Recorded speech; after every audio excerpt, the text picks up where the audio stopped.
नमस्कार, मी Sachin Chavan, MC news Jalna बातमीपत्रात आपल्या सर्वांचं स्वागत।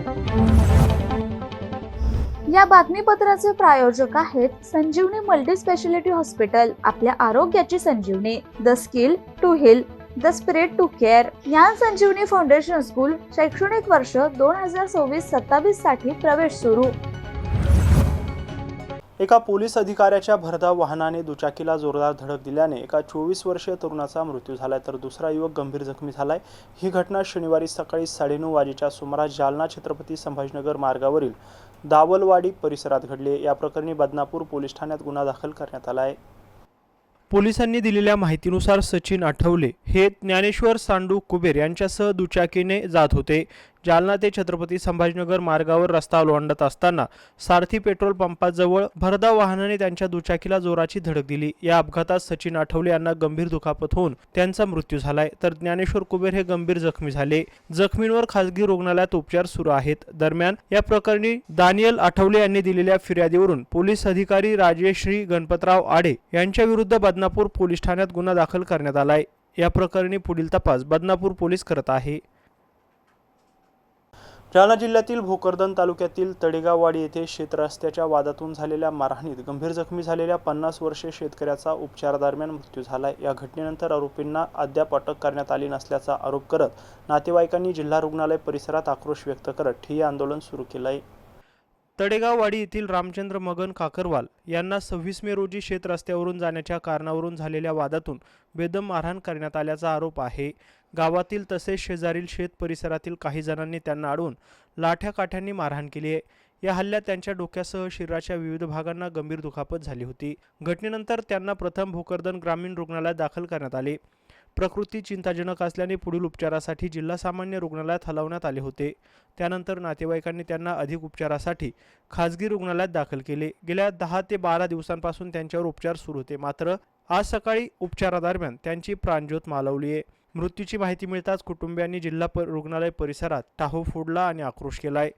या प्रकरणातील सर्व आरोपींना तात्काळ अटक करण्यात यावी, अन्यथा मृतदेह ताब्यात घेणार नसल्याचा इशारा नातेवाईकांनी दिलाय। यावेळी त्यांनी भोकरदन पोलिसांच्या कार्यपद्धतीवरही नाराजी व्यक्त केली आहे। दरम्यान या घटनेमुळे तडेगाववाडी परिसरात तणावपूर्ण वातावरण निर्माण झाले असून पोलीस प्रशासनाकडून पुढील कारवाईकडे सर्वांचे लक्ष आहे।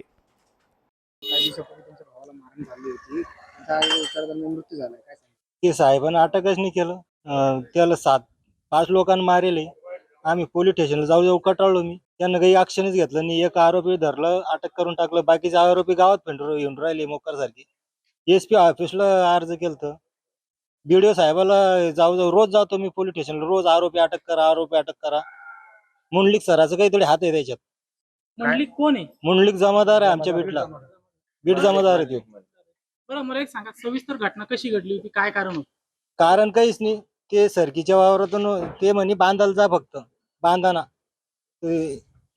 ते म्हणे बांधान जात, त्याच्यावर धावले ते म्हणे तू दाखवतच मी उद्याकडे। तर दुसऱ्या रोज त्यांना हे काम केलं सकाळी 5:30 वाजता। काय नेमकी घटना कशी झाली? घटना त्यांना मारलंच नाही त्याला धरून, मग आम्हाला फोन केलं तर त्यांना मर्डर केलं त्यांना।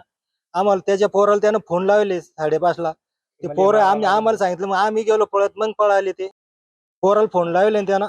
मग पोरग रडत आमच्या जवळ आलो, आम्ही गेलो तिथं, मग ते लोक पळाले। आम्ही पाहिलं त्याला स्वतः डोळ्यानं, आम्ही गेल्यावर पळाले ते जागेवरच मारून टाकत होते। कोण कोण होतं माहिती आहे तुम्हाला? हा, number 1 Rahul Chhagan Kakarwal, number 2 Parveen Chhagan Kakarwal, number 3 Vitthal Ramlal Shingal Nalniwadi, number 4 Kisan Ramlal Shingal Nalniwadi, number 5 Himmat Ramlal Shingal नळणीवाडी हे होते। कधीची आणखी घटना 2 आहे? आरोपी अनोळखी 2 आरोपी ते काही ओळखीचे नाही आम्हाला। कधीची घटना आहे दादा? 26 तारखेची। आता काय मागणी? आता काय नाही, त्याच्या फाशी शिक्षा व्हायला झाली पाहिजे। आरोपी तवर लोक आरोपी अटक होत नाही तवर लोक आम्ही बॉडी नेत नाही। आम्हाला धमकी मार राहिले, ते तुला मारून, तुम्हाला धमकी? हेच आरोपी मार राहिले ना। तुम काय करते म्हणे पोलीसवाले, आम्ही पैसे भरेले पोलीस स्टेशनला, काहीच करत नाही म्हणे, ती मारून बी टाक त्याला, तर ते तर मेलच म्हणे। आता एखाद रोज तुला मारण झाली म्हणे 14 ही दिवस तक्रार कुठल्या पोलीस स्टेशनला दाखल? भोकरदन बीडीओ सरच्या आधी त्यांचे 14 दिवस झाले। काय केलं तुम्ही? काय नाव आहे तुमचं? देवचंद मगन काकरवाल। मग नंबर आहे ना, आया भरला समजा, मग साया सोया ना। अजून 24 मिनिटाला आमच्या भावाचा फोन आला त्याच्या मुलाच्या नंबरवर, ओम रामचंद काकरवाल की मला हे 5-6 जण आहे म्हणे 7 जण ते मारायला आले काय. त्यावेळेस त्यांनी फोन केलं होतं त्याचं डायरेक्ट आम्हाला रडाचा आवाज आला. ते म्हणे मग त्याच्यानंतर आम्ही तिथे गेलो होतो. आम्ही ते पाहिलं पुरे चारी हातपाय आणि ते काढून टाकेले होते. डोक्यावर रॉड टाकेले होते. नंतर आम्हाला पाहून पळाले. डोक्यावर रॉड टाकेले. त्याच्यानंतर आम्हाला पाहून पळाले ते तिथून. आम्हाला जाता जाता राहुल आणि परवीन म्हणायला लागले इकडून. दोघं इकडे पळाले चोपनाकडून आणि 5 जण तिकडे गेले नदीकडून नळणीवाडीकडं. तर त्याच्यातून 3 ओळखले आम्ही आणि 2 नाओळखी. त्यांनी आणि ते पुन्हा ते म्हणते त्याच्यानंतर बी आज समजा आम्हाला म्हणते ते की तुमची पाहून घेऊ म्हणे. तुम्ही साक्षीदार बनले म्हणे. काय झालं म्हणे 14 दिवस झाले म्हणे मारून. तरी आम्ही गावात हिंडतो म्हणे. काय केलं म्हणे तुम्ही? 9 जागी फ्रॅक्चर करून काय करून घेतलं म्हणे. मनलिक साहेब जे आमचे बीट जमादार आहे त्यांनी मॅनेज करून गेले. ते आमच्या पाठिंबा देत नाही. आरोपीला पाठिंबा करत आहे ते मनलिक साहेब. सर मी त्यांचा साला कुंभारीचा हा. आहे म्हणून. तर आम्ही माझ्या मय्यत जे होते माझे भाऊजी रामचंद छगन काकरवाल यांच्या हा मगन काका सर. तर आम्ही पोलीस स्टेशन भोकरदनला तक्रार पण दिली आणि याविषयी आम्हाला अशी टाळाटाळ भेटली की आम्हाला लोकेशन भेटत नाही. आम्ही काय देव आहे का?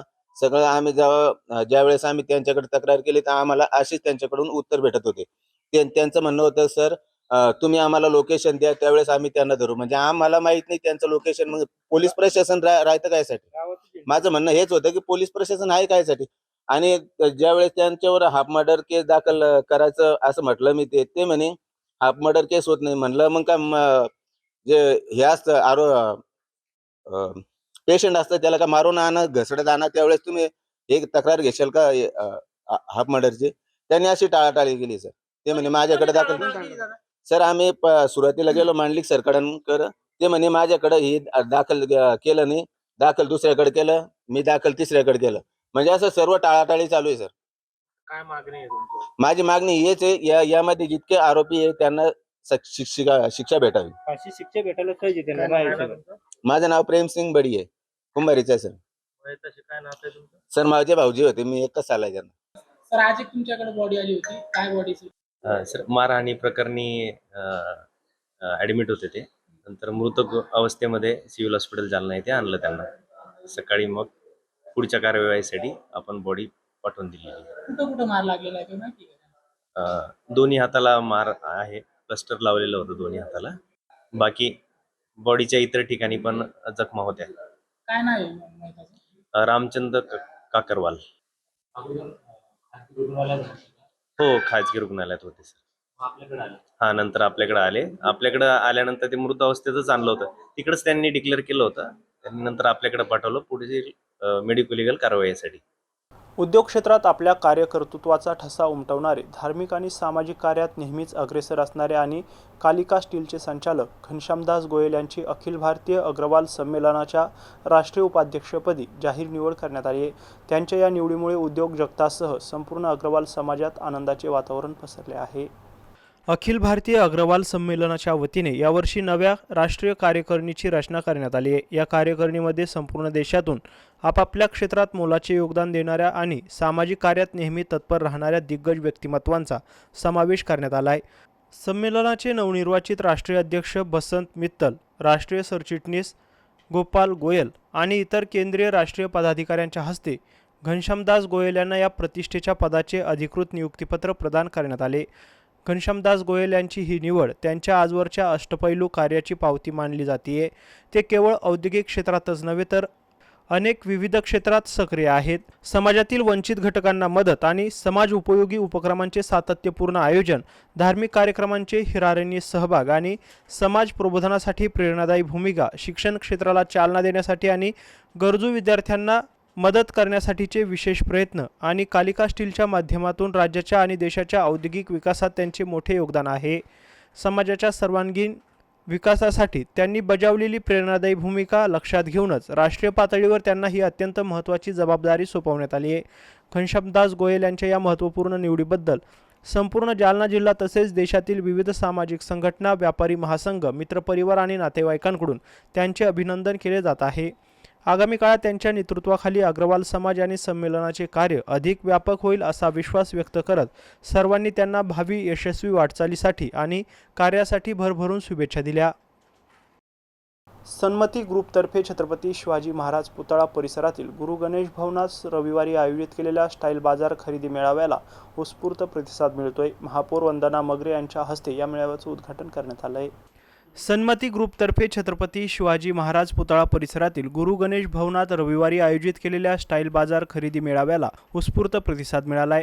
महापौर वंदना मगरे यांच्या हस्ते मेळाव्याचं उद्घाटन करण्यात आले. याप्रसंगी नगरसेविका सुशीला दानवे, नगरसेवक अक्षय गोरंट्याल, डॉक्टर धरमचंद गादिया, शरद गादिया, पगारिया तसेच ग्रुपच्या अध्यक्षा स्वाती गांधी, सचिव मोनिका कोलानी, कोषाध्यक्ष अंशुमा रुनवाल, सल्लागार सरोज समदारिया, प्रकल्प प्रमुख राखी आबड, वैशाली बम, दीपाली खिवनसरा, पूनम दुग्गड, भाग्यश्री जैन यांच्यासह मान्यवरांची मोठ्या संख्येने उपस्थिती होती. यावेळी अक्षय गोरंट्याल यांनी सन्मती ग्रुपच्या कार्याचे कौतुक करत जालनेकरांनी मोठ्या संख्येने खरेदीचा लाभ घ्यावा असं आवाहन केलंय. कार्यक्रमाच्या यशस्वीतेसाठी ग्रुपच्या सदस्यांनी परिश्रम घेतले. में हो सकता है, पिता के रूप में हो सकता है, मित्र के रूप में हो सकता है.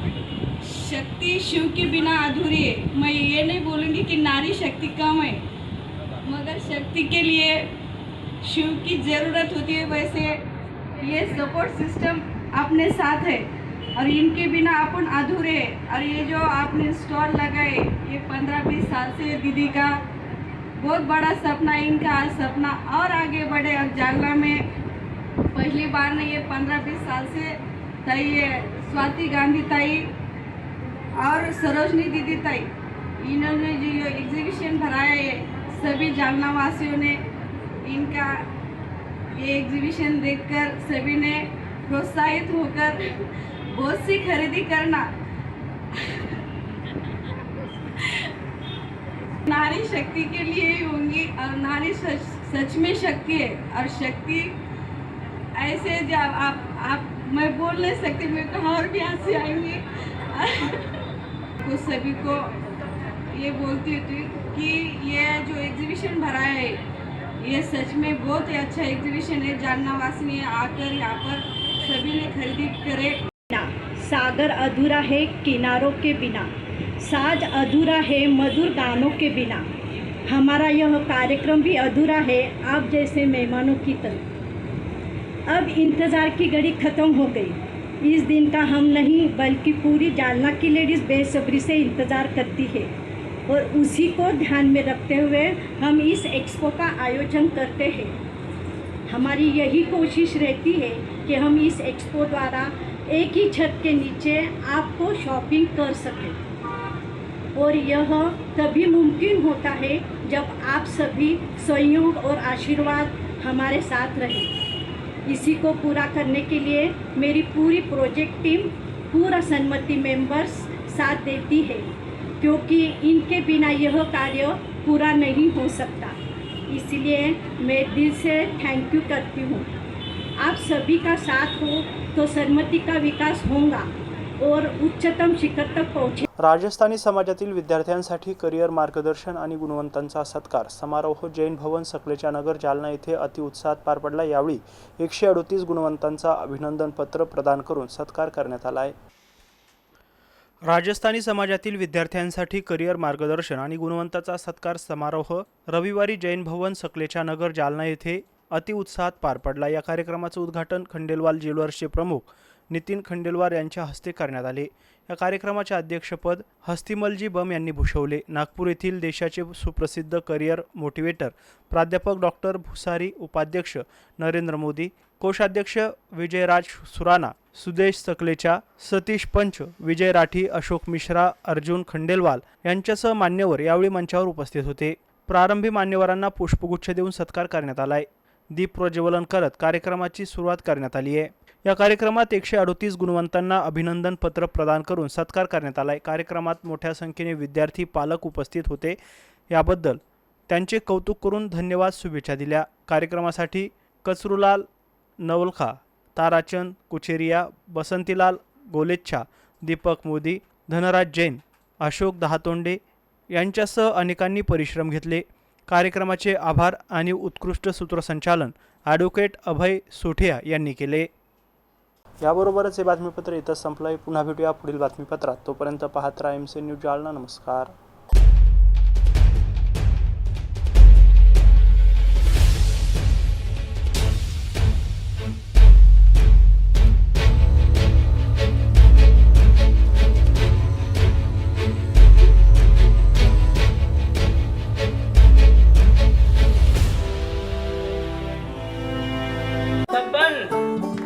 आपको कलेक्टर साहिबा के हाथों से इनामी घर मिल रहा है.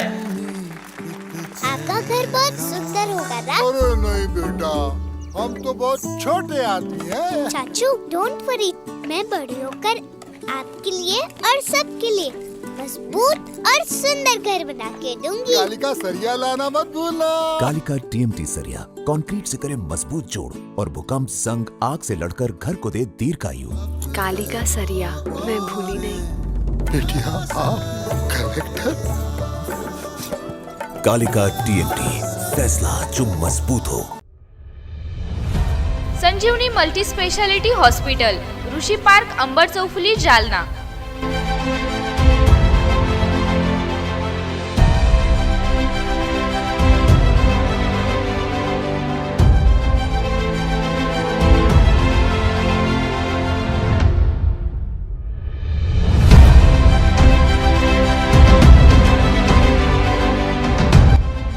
महात्मा ज्योतिबा फुले जन आरोग्य योजना आणि प्रधानमंत्री जन आरोग्य आयुष्मान भारत योजना उपलब्ध.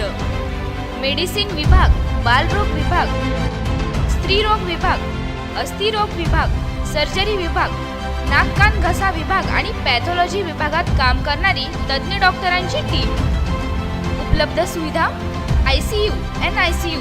जालना शहरातील अद्ययावत ultima of 100 with stent boost cath lab.